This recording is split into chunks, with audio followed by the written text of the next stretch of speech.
Green dumping. The overcapacity of China's new energy vehicles as viewed by the West. At the 2024 Beijing Auto Show, a global audience witnessed a series of stunning sights. New energy vehicles with elegant designs, vibrant colors, and advanced intelligence shone brightly on the exhibition stands, representing not only the cutting edge of China's automotive industry but also the vanguard of the Green Revolution. However, behind these remarkable achievements, a voice has been quietly emerging in the Western world, that China's new energy vehicle industry is overproducing and dumping its surplus onto the global market. 1. Overcapacity or overactive imagination. Western media often like to use the term overcapacity to describe China's new energy vehicle industry, as if to suggest that Chinese factories are filled with unsellable electric vehicles. But is this really the case? At the 2024 Beijing Auto Show, we saw buyers from all over the world. For example, Chery Automobile alone had more than 3,000 dealers and media from around the world, and the company even chartered 2 high-speed trains for these guests from around the world. Great Wall Motors also had 1,000 dealers from around the world participating, all showing a strong interest in these Chinese new energy vehicles. According to the International Energy Agency, the global demand for new energy vehicles is expected to reach 45 million units by 2030, more than 4 times that of 2022. The global demand for new photovoltaic installations will reach 82 gigawatts, about 4 times that of 2022. Current production capacity is far from meeting market demand, especially with the huge potential demand for new energy products in many developing countries. As an important producer of green products, China's continued production activities are in line with the laws of the market economy. Dennis Deppy, a senior executive of Roland Berger International Management Consulting Company, pointed out that in the next 5 years, the world will need to increase a large amount of renewable energy production capacity to keep pace with the commitment to combat global warming under the Paris Agreement. China must not only meet domestic demand and promote the achievement of double carbon goals but also make a positive contribution to the global response to climate change and the achievement of green development. Using protectionism to tie up the new energy industry will undoubtedly weaken the ability of all countries to respond to climate change. Overcapacity?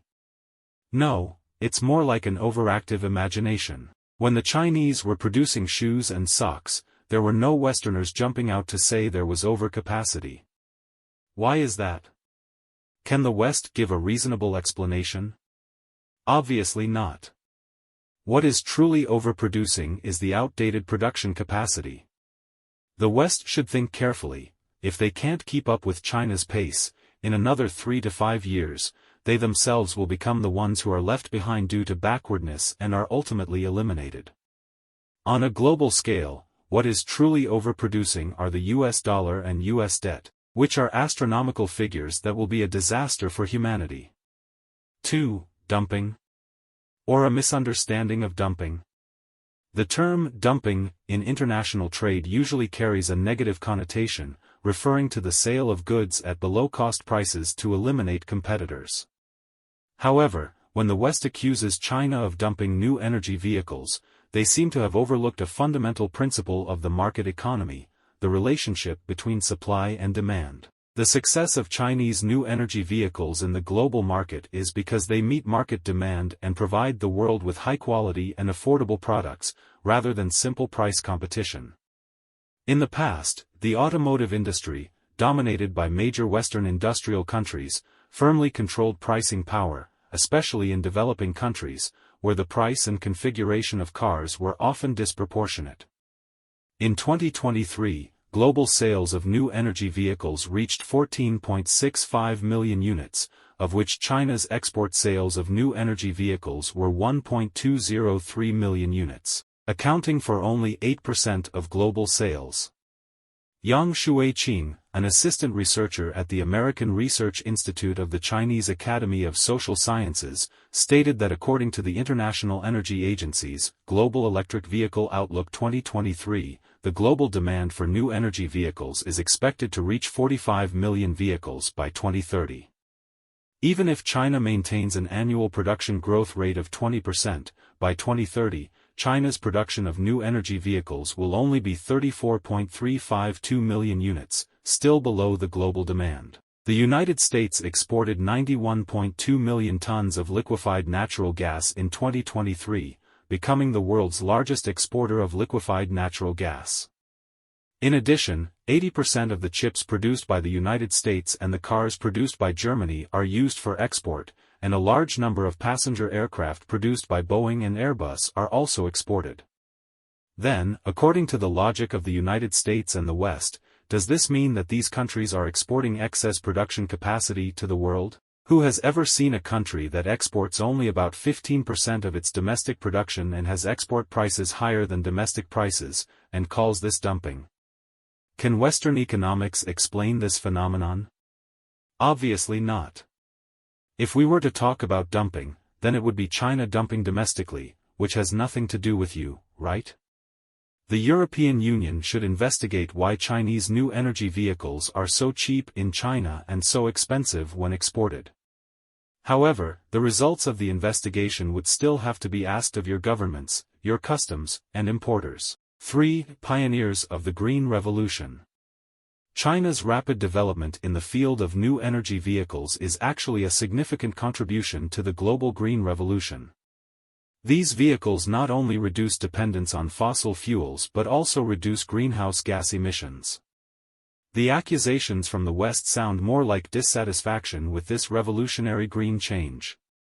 And China, just this month, saw new energy vehicle sales exceed 50% for the first time, a historic milestone that marks the gradual end of the era of fuel vehicles and the full onset of the era of new energy vehicles. New energy vehicles are disrupting the traditional market structure at an unprecedented speed, leading the global automotive industry into a new stage of development.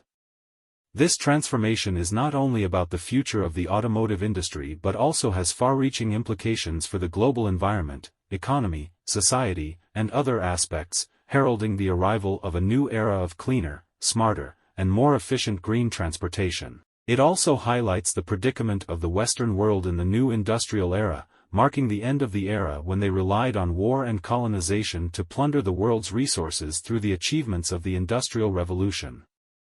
4. Western double standards. The West's accusations against China's new energy vehicles inevitably remind us of their own actions during the development of the automotive industry.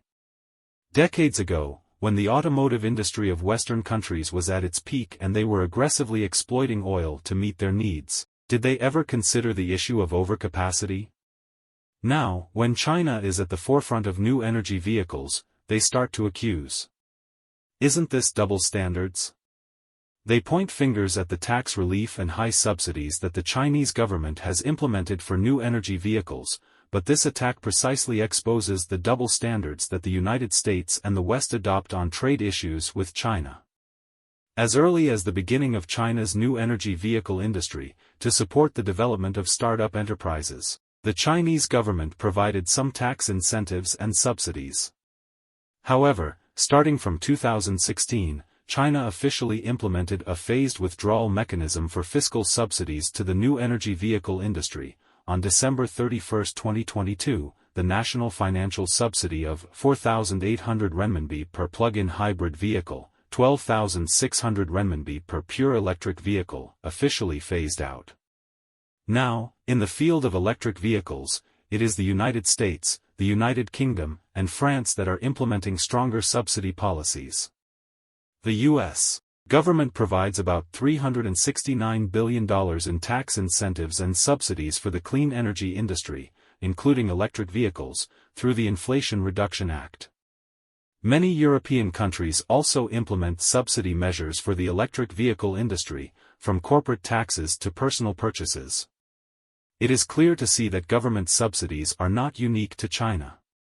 French consumers can receive a subsidy of €4,000 for purchasing electric vehicles, and low-income families can receive a subsidy of €7,000. Germany has been implementing subsidy policies since 2016, with consumers being able to receive up to a €4,000 subsidy for purchasing electric vehicles and being exempt from vehicle purchase tax. In comparison, the huge subsidies given to Airbus and Boeing by Europe and the United States every year are trivial. Conclusion.